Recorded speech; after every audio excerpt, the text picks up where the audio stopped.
the heart and soul behind every business. Stories. Welcome to Business Story of the Week, hosted by me, Joshua Laurie. From setbacks to comebacks, from tragedies to triumphs, we inspire entrepreneurs through conversations that matter. Witness the magic that turns dreams into reality. Whether it's your career, business, or life, your success is always one story away. This is Business Story of the Week. This is Eric, and you're listening to Business Story of the Week. Fantastic. And that is Eric, the man himself, the man of the hour, the man for this episode, actually. And, my name is Joshua, and I am your host for today. And the question for today, I'm quite excited about this one, actually, is disruption in business just a buzzword? Or is it really, is it the way to stay ahead? Is it a secret sauce in today's market? Well, Eric is the man to answer that question. He is the founder and CEO of Hawk Media, leading marketing agency valued at $150 million. With a career that he began at age 9, Eric's entrepreneurial spirit has driven him to build successful ventures, including Hawk AI, Hawk Ventures. Hawk Media has also generated nearly $3 billion in revenue for over 47,000 brands, earning Eric numerous awards and recognition. A thought leader and author, Eric's work continues to inspire and shape the marketing landscape. And we have ourselves, ladies and gentlemen, an award-winning award-winning broadcaster, marketer, everything that you could think of in the marketing space. Eric is disrupting that. Eric, how are you doing? Thank you for coming on the show. I'm doing great. Thanks for having me. Well, Eric, I mean, it's quite the accolades and achievements that you've achieved and you've had, but I wanted to think what the young Eric was like. What did the young Eric think about building business? Or did the young Eric think that he was always going to win all these awards? How do you feel like the vision when it comes to marketing has evolved from young Eric to the Eric now? I never really thought about success and awards and money. But I always liked building things. So I liked, I always thought I'd be an entrepreneur, but not because of the outcome, but because of the intrinsic, like, what do I want to do with my life? It seems like building and creating things is the most fun I can do. And I mean that by like creating businesses, infrastructures, platforms, like building, growing, like not creating art. I play music, but I'm not very good. But it was less about like creating pieces of art, more about creating growth. And I always just loved that aspect of things that I dove into. So I always had a draw to it. Right. I'm trying to remember who said it. Don't, like, not out of income, not out of profit, but try to build something. Try to think about what to build, and then everything else follows after that. Yep. Eric, early on, what was it that caught you when it comes to disrupting getting into all the media stuff, getting into marketing? What was it that you wanted to build in the first place? Yeah, I mean, the nice thing about disruption is it's where the opportunity is, meaning like if you're stepping into something that's already been solved, there's not that much. Like, what would be a good example? You want to build another gas station. Like, maybe it's a location that is needed. Like, you can make some money, but the outsized growth and returns and all that. And again, it wasn't really about the money. It was more about the opportunity to really build something. I wanted to step into something that was untapped, that had an opportunity there. So that was always part of the idea of disruption and innovation.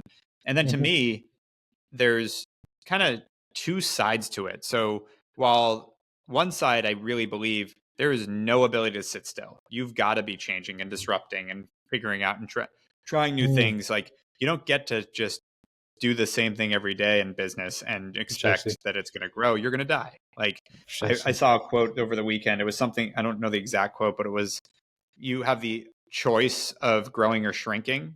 And if you hadn't made that choice, you're shrinking. Like, it's just like, you have to like consciously focus on growth in a business to survive. And with that comes disruption. That's one side of it. The other side is, I think people over-index how fast disruption happens. Like, top 2 marketing channels in the US right now, Google and Facebook. 15 years ago, or I guess 13 years ago, Google and Facebook.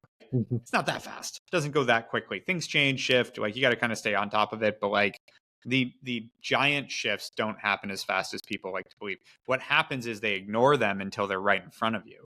So if someone that isn't paying attention to AI right now Mm, will probably be blown away in a couple of years when they're like, oh mhm, shit, what happened? But if mhm. you're paying attention, then none of this stuff actually catches up to you. And that's what's kind of cool about it too, is because we focus on innovation and AI here, and AI is one piece, but we've always focused on tech enablement and innovation. We have a whole investment thesis around it, et cetera. Fantastic. We are never caught off guard or falling behind when it comes to like the advancements in marketing, because it's just in our culture, in our nature to be on top of it. That is very, very fascinating stuff. And And of it course, takes out the anxiety of it, frankly, because then you're already on top of it. There's no like blindsided like, oh shit, what happened to our business? precisely, and you're not left behind. And one of the biggest lessons that we can take from that is, of course, Nokia, the powerful brand phone back in the Right. day, that almost unbreakable phone. They never got into the smartphone space, and by the time it came around, it, it wiped them out. They were gone out of the market. And Yep. Eric, of course, this is part of what you do at Hawk Media. Of course, you grew Hawk Media to what it is today, versus massive, in with 3,000 brands, and help actually more than 4,700 brands out there. Eric, it's quite massive what you've achieved with Hawk Media, but you're also now incorporating. You have Hawk Ventures and Hawk AI, like you just mentioned just now, to go with it. Eric, talk to us about building Hawk Media first to what it is today, and what it's like, transitioning and um, going into this new frontier, so to speak, that are new opportunities, like you just mentioned as well. Yeah. It's again, it's always been just what's going to change our business, what's going to disrupt us. And 8 years ago, it was obvious to me that AI was going to do that. So we started building our own systems to, Mm-hmm. instead of having that be a threat, have it be an opportunity. And that's Mm-hmm. really the idea with everything in business. Like, the past 2 years for marketing agencies have been really slow. So I can't grow the core business as fast as I want to, because I'm Mm-hmm. impatient and always wanting to be growing really fast, because the market's not growing that fast. And so then I go, well, what's the opportunity here? It's acquiring all the other guys that aren't growing fast that want some Right. help and want to team up. So now I've built this Mhm. consortium. We've done 18 acquisitions where now we Wow. have that benefit. So it's just always going, how do you make lemonade out of lemons? How do you take, like, I heard another quote I heard this weekend about the politics and government, and it was along the lines of like, the game's going to be the game, just figure out how to play the game. Meaning, like, if the game changes because we get a politician that shifts everything to this or that, it's kind of like the oligarchs in Russia. I'm not saying it worked out very well, but like, we're communists, and then went, never mind, we're going to privatize things, but we're going to only do it with a few people. And all of a sudden, you have like 8 guys or whatever it was, a handful of people that go, we'll do it. And like, it's the people that learn how to play the game that win in Right. society. And so Right. it's, and that goes for any type of innovation, any type of change. It's just like, be the person that actually understands it, and not in a way that hurts people. Cause I do believe there's short-sightedness that comes with that Of advice, where people course. think like, I can take advantage and screw people and do it. And I don't Of believe in course. that. Like, it's so funny. Like, I've had a handful of people over the years that have really either backstabbed me or done something shady in business. Mhm. Every one of them I get a phone call about as a reference point, or later on, or we had a company that Oh we man. almost invested in that did some shady shit. And of course, 2 years later, an investor Hmm. is taking them seriously. And then they called me and said, hey, what do you Hmm. think of this? Like, no, Oh no. I'm not Oh touching no. it. And it's like, that shit comes around. And I've been on the other Precisely. end of it, that thankfully I've Hmm. kept my nose clean. So it's Hmm. important to stand up and think about it in the long term, from you're going to be doing this a long time, Hmm. but then watching how the landscape shifts and playing the game right. The same way you'd play Hmm. sports. Like, if you're playing in basketball and now everyone's shooting threes instead of dunking, work on your, outside the key defense, whatever it is. And I'm thankful, obviously not that huge of a sports guy, but like, you get what I'm saying, is like, adapt to your world is really what it comes down to. And if you do it incrementally enough that it's just part of your day to day, then the anxiety of I've got to keep up goes away, which I say, think where a lot of founders struggle is like, they feel like they have to always be on top of everything. And it's like, you also, again, have this slow adoption Hmm. excuse me, that you're not going to have to worry about that, but just make it a part of your cadence to figure out like, how do we do things better every day or every week or every month?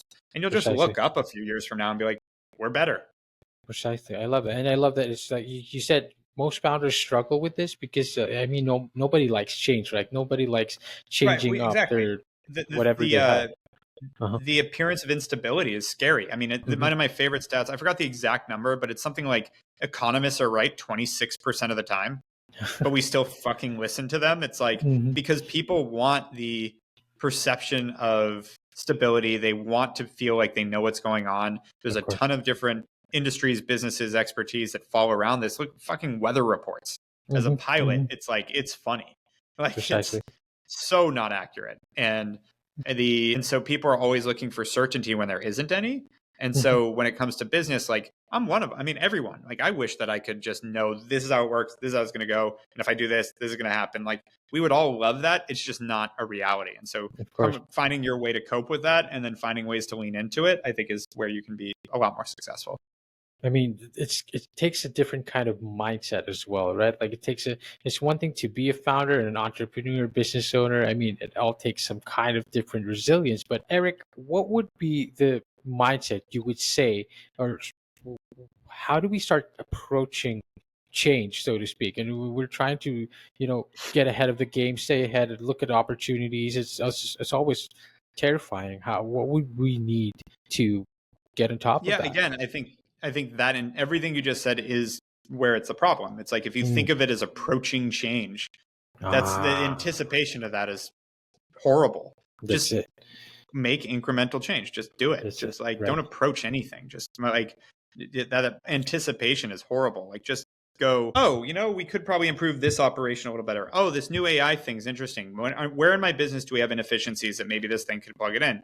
And That's like it. one at a time, just plug little holes. But again, then you look up a year from now and you're like, holy shit, Hmm. like look how productive we are. Like it's not about, it's the same thing. Like even, and again, I'm human too. I look at my stack of to-do list and go, how am I ever going to get through this? How do you get through it? One at a time.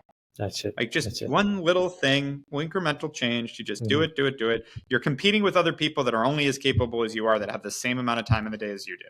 So like, That's it's not, that's not the issue. It's just that's doing the smart things with your time that have the biggest impact. that's it. That's it. And like you said, make it a cadence, make it a habit, so to speak. It's Yeah. habit building. Make sure that you're always looking for the holes to plug, things to improve, things to make more efficient. And of course, you're doing this right now with Hawk AI as well. Eric, how Mhm. did you get into this? How are you applying the role of data, versus creativity when it comes to Hawk Media and composing it together and putting them all together? Yeah, it was again. It's as simple as I know that AI is going to replace a lot of what we do, and has the ability to. And so I went, all right, well, why wouldn't we want to be the one that creates that replacement? Why wouldn't we want to create the Uber to our own taxi company and be the Hmm. success there? And so that became the thesis behind it. And what would that look like in an AI world? And we built a whole theory around AI that thankfully ended up coming true. And so Hmm. we spent 8 years building this system that now is very hard to compete with. And now every other AI, not every other AI tool, but a ton of AI companies are approaching us to tap into what we've built because we started 8 years ago. We got a huge head start on what these Hmm. companies want to do. And so we're now in a great place and, starting to grow it. Got a lot of businesses signing up to it. We're using it as our backbone and it's really starting to do what we want it to do. I love that. I mean, it's just always just innovating and making sure that you're staying ahead. But again, like we talked about, starts with small steps. Eric, Yep. you of course have your book as well, and this is what you call the Hawk method. It's coming out, or it's already out if I'm not mistaken. But it talks about the marketing. It's more than just a numbers game. You calculate sustain. You talk about sustainability, and really, going beyond just the numbers, going beyond system analytics and such. And this is where you talk about your first entrepreneurial venture from age 9 to running $150 million business into everything that is Hawk Media today and everything else. Talk to us about the Hawk method, what it is, and where can we find this book? Yeah, it's all over the Hog Method. Here you go. It's best-selling book. It's my favorite review was a one-star review we got on Amazon the day it came out. That was like, I don't get it. It's just modern marketing 101. So that's what it is. It's modern marketing 101. But honestly, it's a framework in which for someone that may not be native to marketing to dive in Mhm, and be able to go like understand the sort of bird's eye view of marketing really quickly, as well as for someone that mhm, does understand marketing to be able to articulate to someone that doesn't really quickly and go, here's what I'm doing, here's why I'm doing it. And so what we talk about is the three principles of marketing: awareness, nurturing, and trust. So awareness is how do you create new awareness, new potential customers? Do you let people know that you even exist? And then Yeah. nurturing is what you do with those people that now know you exist to get them to actually buy and then keep buying. And trust, synonymous with brand, but it's how do you get people to trust that you're actually going to give them what you say you're going to? And before you have an established brand, that usually comes through like third-party validation and Right. PR, Hmm. referrals, reviews, testimonials, blah, blah, blah. So it's just how do you build a cogent marketing strategy in today's world? Wow. I mean, modern marketing 101, and if that's something you're looking for, make sure to go check out that 1-star review as well. Trust that guy, and Yeah. maybe He you deleted know it. I'm actually really disappointed because I would have put that oh, thing. come I wanted to on. put it on a billboard, but I was like, it's gone. No, the Oh. only bad reviews we have are when I started my t-shirt company, I was told that TechCrunch will write out about anybody that raised money, and so I sent them an email and said we raised $100,000 for my company, even though we didn't. And they wrote a whole Mhm. article about us that really blew up the company. And so there were some Wow. people that are pissed off that I was dishonest when we were getting started. And I'm like, okay, like I hear what you're saying, and I don't think a single one of those people have ever built a brand new bootstrap business when they're trying to feed themselves and their family. Like Mhm. it's one of Mhm. those like no one got hurt in that situation, but if you want to latch Right. onto the dishonesty of the article that I published when I was 24 years old, Mhm. that's okay. But part of the reason I put it in there was when you're getting started, it doesn't mean screw anyone over or hurt anyone. I think that's not okay. But you Of do have course. to be a little scrappy in how you get going. Of course, and of course, like you said, but you're not, like you said, so long as you're not hurting anyone, you're Correct. being, you're being, your intentions are clear. Like you said, also, it's like if Yep. you're not screwing anyone over, because that thing's gonna bite you back. That's just gonna That thing's gonna come Yep. back to you. I mean, Yep. so long as you're clear with that, intentions are clear, then you're just trying to get ahead. Everyone's just trying to do their best, basically. And here you are. You're one of thought leader, public speaker, author as well. Of course, the website is hawkmedia.com. You also have your own podcast where our audience and listeners out there to want to know more. Hawk Talk is the podcast. And of course, Erik, where else can we learn more about you? Where else can we connect? Yeah, I mean, I'm at or slash Erik Huberman on any social account. I have Mhm. Hawk Talk, my podcast, Hawk Method, and then hawkmedia.com if you're interested in marketing help. And of course, there's a lot of guests to come, to come through your podcast and talk about a lot of these insights as well, just as big, like even, bigger missions and goals. Erik, I want to know, what's it like for you? What are you envisioning yourself in the future? Where do you see Hawk AI? But personally, you as well. Do you have any personal aspirations? I'm doing them. I mean, marketing world domination is the mission. And for me, it's That's to it. experience everything Let's life has go. to offer. So well on the way, like, Mhm. I do it. I mean, I'm doing my first triathlon in a couple weeks. I'm gonna probably Oh, go do a marathon. I'm like always looking for new fun things. I do a ton of tactical training. I wow. pilot. I'm a captain. Like I have all sorts of other things that I dabble in. But really experiencing what life has to offer and dominating the marketing world, I'd say is what I'm doing. Wow, that's it. Dominating the marketing world, but not just the marketing world, but your personal world as well. I mean, that's it. That's the goal. If it's not our goal in the daily lives. Erik, thank you so much for coming on the show. I was really quite excited about this one, and of course, Yeah, getting insights from someone like you is such a titan in the industry is always enjoyable, especially for our audience and listeners. absolutely. Thanks for having me. Once again, the website is hawkmedia.com. Go check out Erik. His book is The Hawk Method. Go check that out as well. Maybe leave a 1-star review as well and say that it's Marketing 101. Please leave Don't a do that. 5-star review. I don't Don't need do to be that. discounted on Amazon. Appreciate that. Fantastic. But to all our audience and listeners out there, Erik, thank you so much for coming on the show. Thanks for having me.